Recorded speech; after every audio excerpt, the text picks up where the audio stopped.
Pause. Pause, bro. Oh, wait. Yo, we was just talking about something like this, and you're gonna hear me when I tell you. Okay. We go through life without expecting that the same blueprint that we used in the past can still work and operate very, very well in the future, even if your situation look totally different. You gotta keep that in you. Bro, my boy, hey, that's different challenge, same strategy.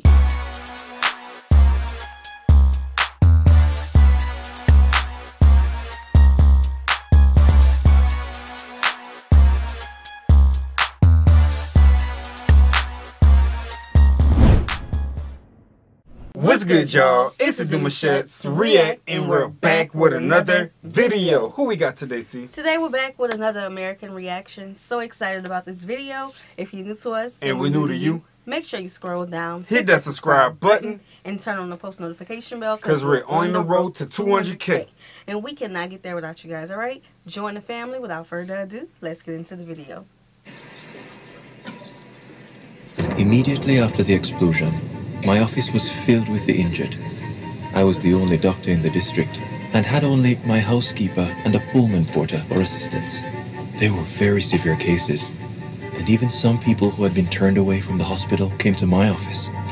In spite of the warnings, I worked steadily both night and day, doing outside work on the hundreds who were scattered all over, though the horse was up to his knees in the blizzard. After 4 days, I went to City Hall and was given 2 nurses. Work was still very heavy, and eventually 8 more nurses were sent. Okay.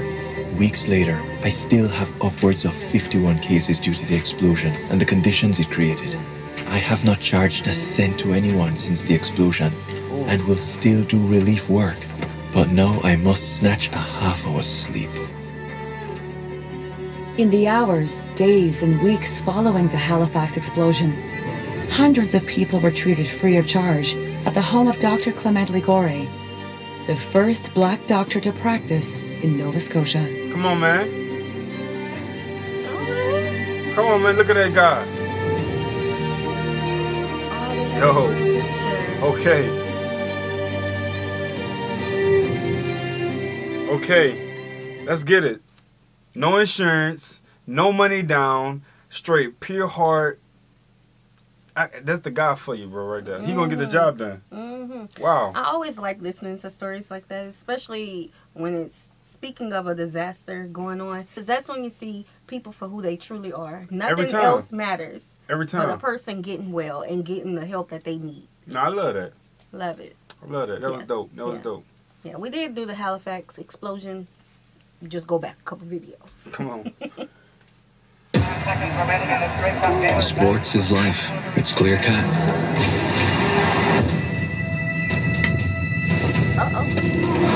Everything's out in the open. There's nowhere to hide. Pause. Pause, bro. Oh, wait. Yo, we was just talking about something like this, and you're gonna hear me when I tell you. Okay. We go through life without expecting that the same blueprint that we used in the past can still work and operate very, very well in the future, even if your situation look totally different. You gotta keep that in you. Bro, my boy, hey, that's different challenge, same strategy. Let him cook though. Hold on.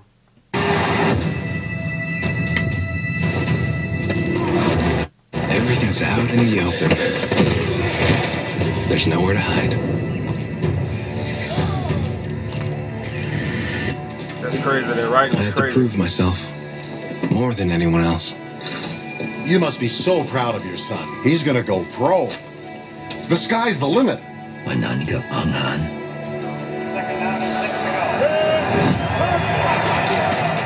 There's always a winner and a loser. You cannot reach the sky in broken cleats.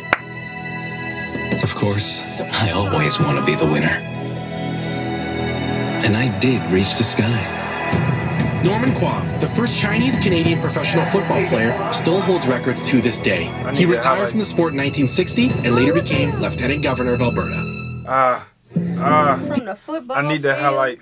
to lieutenant governor. That's what I'm Bro, talking pressure. Again, I'm gonna stand on that, bro. Like, dude really came out. He kept his same mentality all the way through. And you gotta understand the times that he was in. Y'all seen the writing on the wall. Yeah. No dogs allowed are Chinese.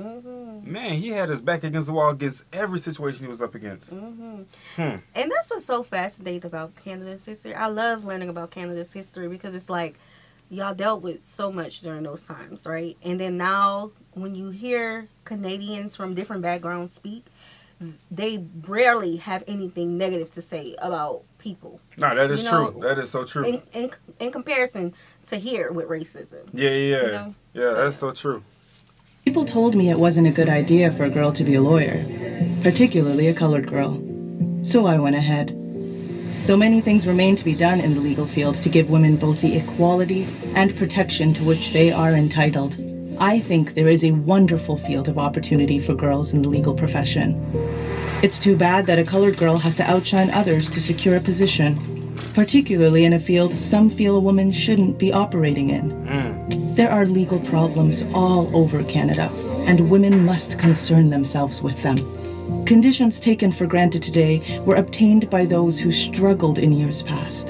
The most important thing to do is choose a goal and aim for it, even if sometimes the goal seems too high or impossible. True. It's having something definite to work towards that counts. True. In 1954, Violet King became the first Black woman to practice law in Canada. She was the first Black person to graduate from law school in Alberta, and the only woman in her graduating class. Whoop, whoop. Pause. What? What? The only one. The only woman in... What? The only woman. Now, all them... Listen, I know that was lonesome all them years in law school. Bro. But she did it. The only one. Think about the times. Think about all the racial slurs she has to go through. And then you surpass every single last one of them people that said you couldn't do it. Canada. She was the first Black person to graduate from law school in Alberta, and the only woman in her graduating class.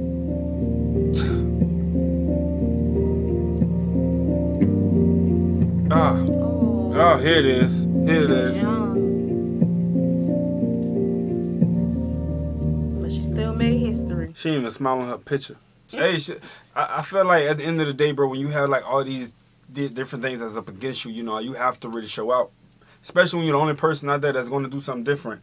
Now they know once she got in a position to be great, she was going to make change. So her biggest flex was saying, I'm able to make these changes now. I'm in position to do it. Yeah, paving the way. Paving the way for others. All right, y'all. We hope you guys enjoyed these Canadian Heritage Minutes with us. Facts. Be sure to subscribe. We'll see you soon. Peace.